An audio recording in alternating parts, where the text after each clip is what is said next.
Kalau seseorang itu tidak punya mimpi, maka dia tidak akan bisa melangkah. Pertama kali adalah mimpi. Dia mau jadi apa? Kalau sedari awal dia tidak memiliki tujuan yang jelas, maka tidak akan ada peluang yang datang. Ketika dia bermimpi, maka dia akan berpikir bagaimana cara ini untuk terwujud.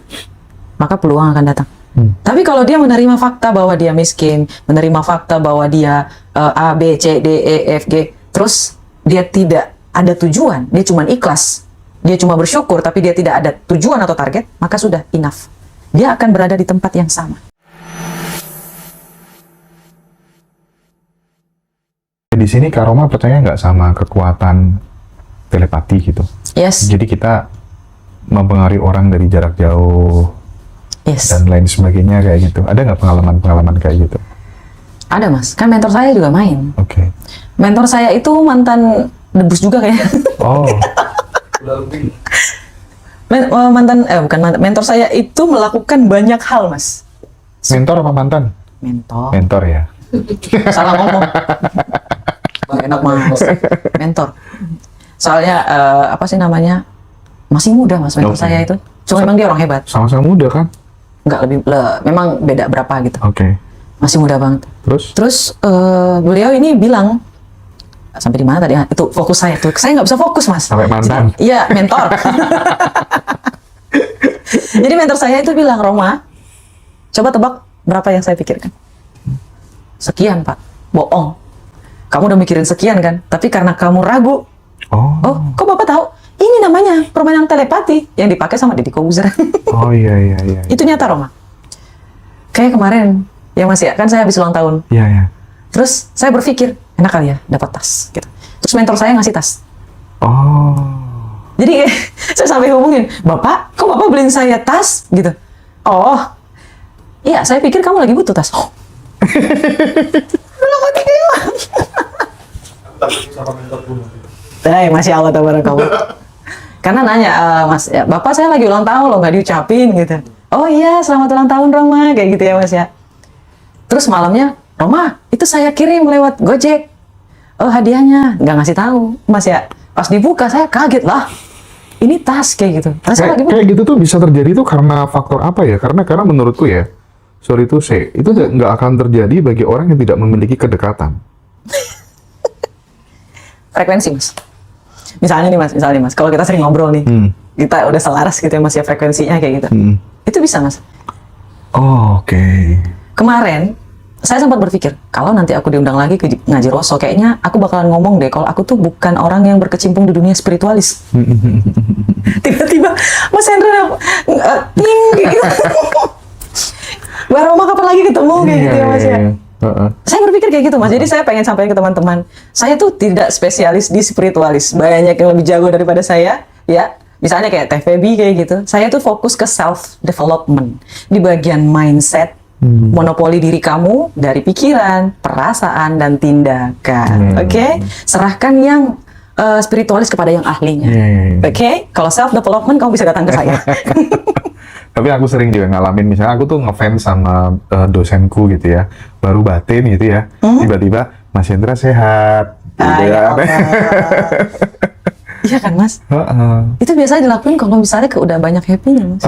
Tapi ada yang lebih parah lagi, kalau dari ini ya, berdasarkan pengalamannya teman-teman gitu ya, bagi mereka yang sudah berpasangan, terjadi hubungan intim dan lain sebagainya, itu tuh biasanya justru malah makin kuat sehingga gampang terasa gitu. Oh, maksudnya kayak ketahuan selingkuh apa gimana? Enggak, apa tuh namanya, pokoknya tuh peka gitu. Mereka sama-sama peka tuh salah satu yang menyebabkan karena terjadinya peleburan lagi. Nggak tahu kayak gitu gimana tuh. Kan frekuensinya udah sama mas. Oke. Kalau misal itu terjadi, kalau misal gimana ya bilangnya ya, frekuensi si ceweknya tuh jauh lebih tinggi daripada frekuensi si cowoknya. Dalam artian energinya itu lebih bahagia. Oke. Kan hukum semesta ini bahasanya frekuensi mas. Frekuensi ini dihasilkan dari energi.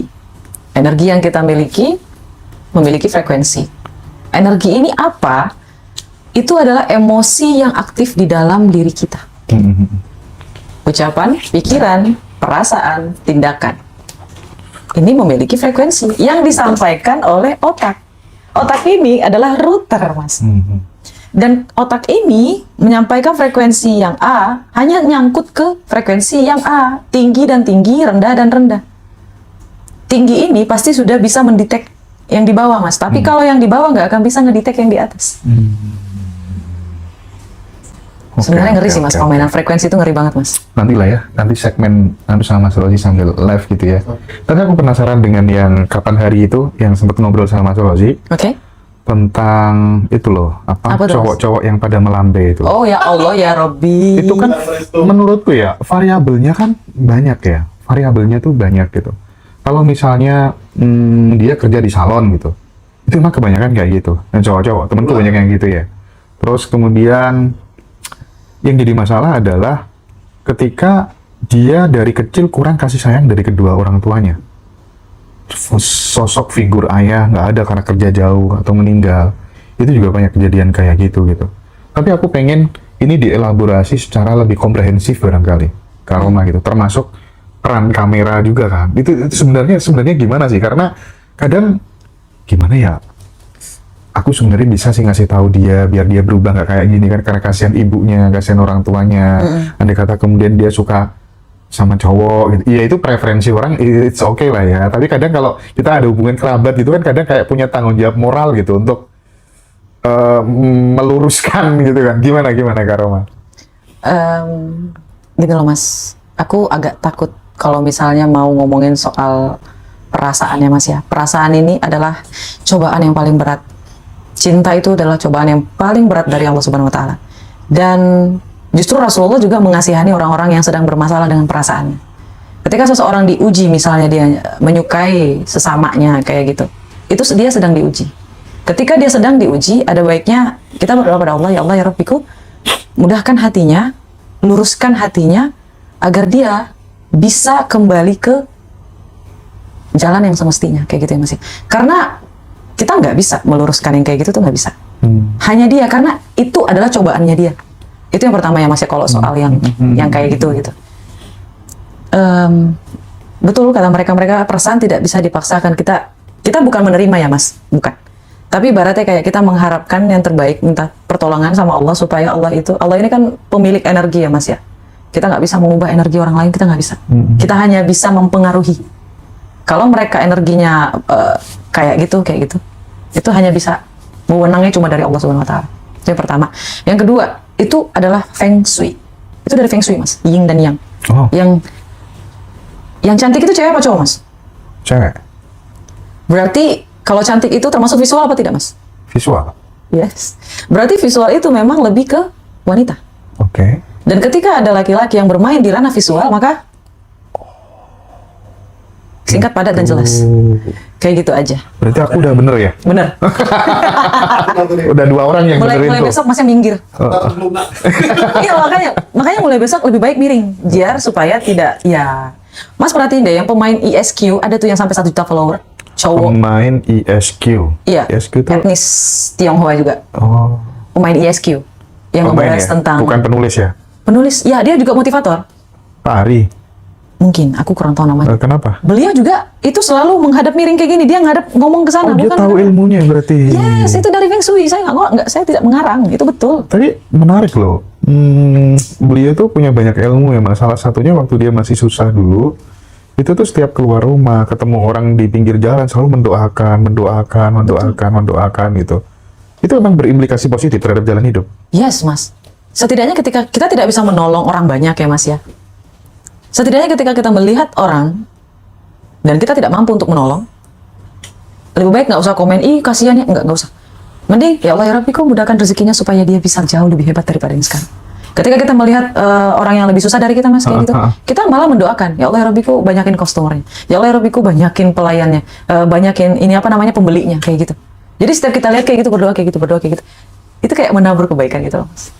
Menabur kebaikan atau mempengaruhi vibrasi diri si pendoa sendiri?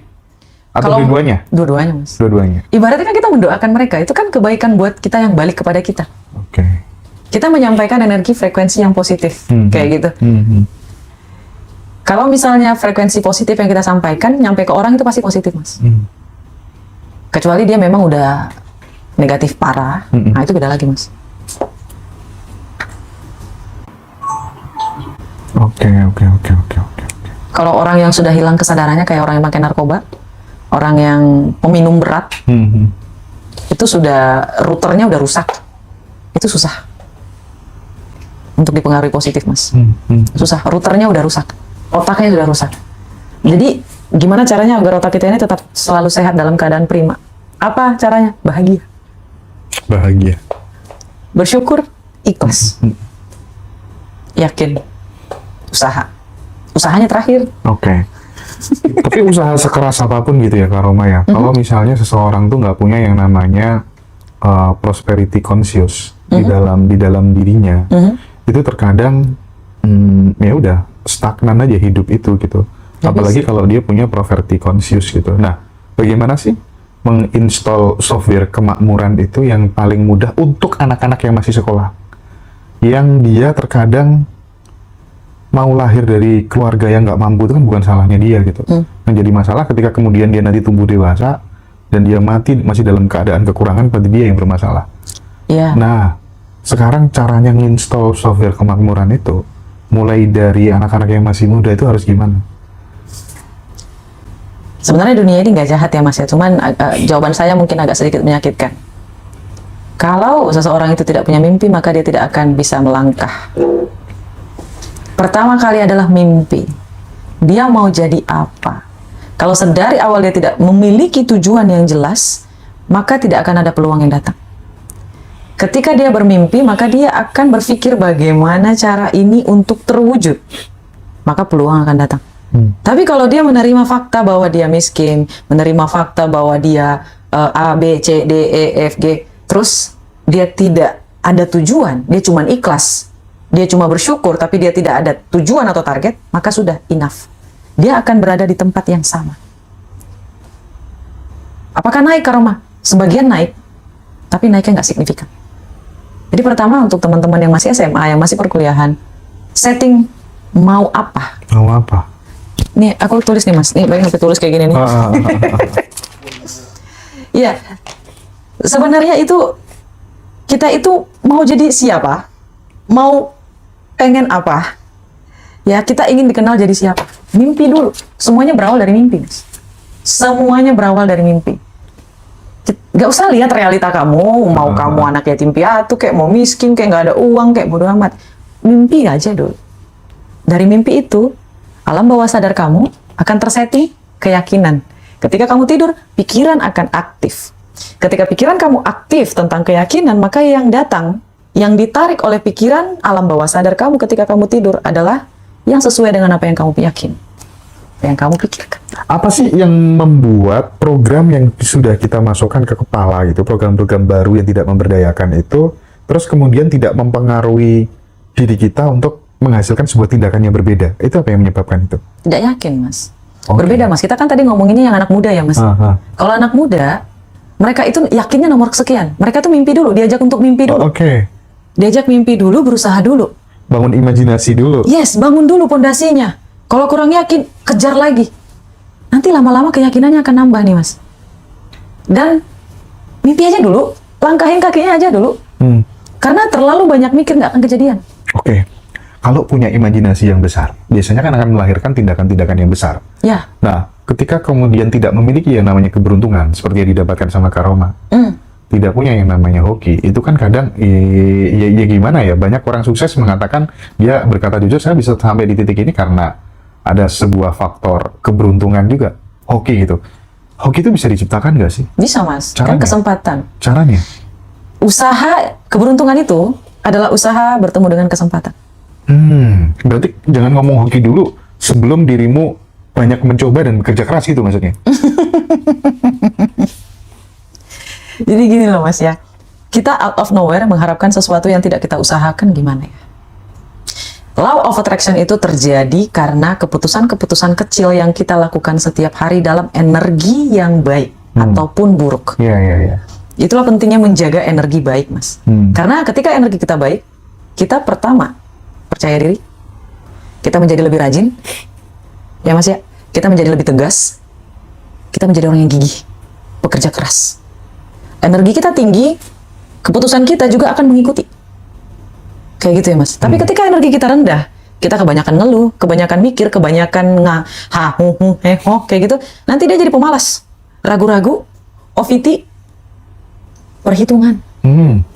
Ya, Menarik tuh. Ya, dan dia tuh nggak enakan gitu loh, Mas. Aku tertarik yang perhitungan tadi loh. Dah. Kamu pernah nggak ngalamin itu? Maksudnya dirimu tuh sangat perhitungan sama uang. Yes. Dampaknya apa? Miskin. Miskin ya. Waktu itu Mas, saya sebelum tahun 2024 saya men-setting, meskipun saya sudah bekerja, saya men-setting saya makan 20.000 per hari. Saya men-setting uang saya tuh 20.000 per hari. Apa yang saya dapat? Nothing. Tapi ketika otak saya ubah gitu ya Mas ya.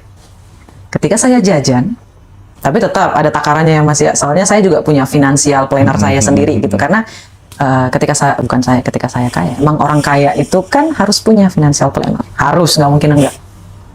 Saya tidak lagi menakar terlalu kecil. Artinya kalau saya menakar terlalu kecil, tabungan saya jauh lebih banyak. Sedangkan uang itu adalah air. Uang itu adalah air, teman-teman. Uang itu harus mengalir. Jangan mandek di kamu, nanti jadi air comberan, jadi busuk airnya. Uang itu harus mengalir. Jadi alirkan uangnya kemanapun, ke investasi, ke kripto. Jangan bilang kripto itu tipu-tipu ya, udah $600.000 loh Mas. Gila. Terus saham, terus obligasi, emas, jangan beli perak. Tolong, kita butuh perak, jadi jangan beli perak. Nanti terlalu mahal semuanya jadi naik. Iya sih, bener sih. Ya Mas ya. Terus sekarang di Cina tuh perak udah nggak boleh diekspor. iya. Mau dipakai sendiri semua. Iya, nggak bisa. Jadi agak disayangkan orang yang jualan perak. Karena perak itu memang khusus untuk bisa dipakai teknologi. Karena kita kan semakin maju teknologi gitu Mas. Pasti kita butuh perak. Iya. Lebih baik bermain emas kayak gitu. Jadi banyak sih.